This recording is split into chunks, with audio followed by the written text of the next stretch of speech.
Sot Berisha është paraqitur në dyert e SPAK-ut si detyrimi i tij për tu paraqitur një herë në 2 javë në prokurori dhe gjithashtu ka mbajtur edhe një konferencë për shtyp. Nuk kanë munguar akuzat e tija, një akuzë e re ndaj Dumanit, duke e akuzuar si të lidhur me bandën e troplinëve. Kjo është në fakt një lloj stili i Berishës të cilin neve e njohim. A ka apo s'ka fakte, Berisha kjo pak rëndësi ka. Berisha lëshon një fjalë, si lopa bajgën dhe ikën tutje. Pastaj ti rri e merresh me zbërthimin e kësaj akuze, a ka të vërtet apo jo, Berisha ndërkohë ka lëshuar 2 akuza të tjera.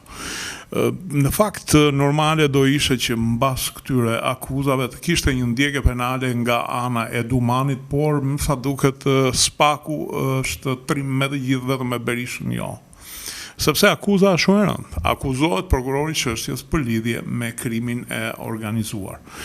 Duhet të thënë që asnjë i pandehur tjetër, në momentin që ka një çështje gjyqësore në proces, nuk është e këshillueshme, sidomos nga ana e avokatëve, që të bëj deklarata që lidhen me çështjen, me prokurorin ose me trupin gjykues, përveç se rrugës ligjore, rrugë e cila kërkon përjashtimin e tyre nga çështja.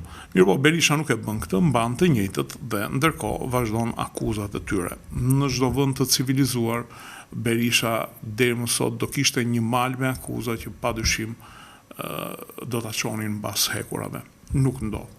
Ndërkohë vazhdon çakërdisja e tij me zgjedhjet. Kemi një deklaratë, nuk e di kujt, organizante të partive të djathta europiane, të cilat akuzojnë për zgjedhjet në Shqipëri. Ta kemi të qartë që aty ku janë mbledhur, në Bregun e Fildish, janë mbledhur për të bërë ca ditë plazh, ca ditë safari.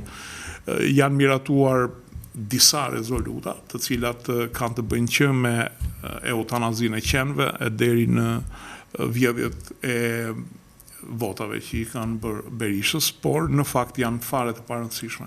Duhet të rikujtoj këtu që po të ishte për rezolutat e internacionale socialiste, e cila është e vetmi organizatë që mbledh partitë e majta botrore, Fatosnano do ishte akoma në burg. Kjo, ndërsa partitë e djatha kanë disa organizma të tilla dhe kuptohet se sa rëndësi kanë. S'kan rëndësi edhe për faktin që udhëheqësit e vendeve europiane e takuan dhe uruan Ramën. Pastaj se shton partitë e djatha, dihet që ajo që vlen është qëndrimi shtetëror, jo qëndrimi partive. Një akuzë tjetër e Berishës është akuza për kanabis, që u blen vota duke dhënë licenca për kanabis, por nuk po vazhdoj sepse është një çmenduri të mbash mend akuzat e Berishës, pasi vetë Berisha këto i harron mbas një dite. Problemi është që njerëzit janë mësuar me këto akuza, e din që nuk janë të vërteta, edhe në pas të disa akuza të vërteta këto humbasin në lumin e akuzave të tjera. Dihet që është një strategji e njohur që nëse do të humbasësh një kauzë, fol për sa më shumë kauza të tjera, dhe duket sigur Berisha e bën me qëllim që të mbrojë Edi Ramën.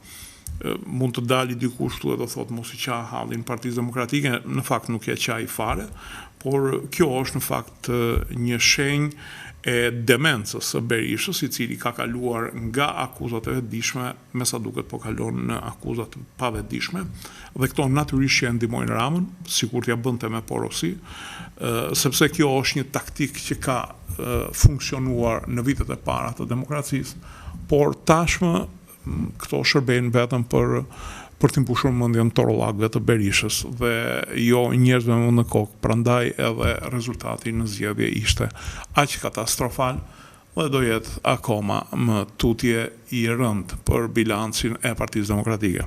Si gjithmonë, në fund ju rikujtoj të bëheni pjesë e kanaleve tona në YouTube, Dritare TV dhe të kanalit Rudina Xhunga. Faleminderit.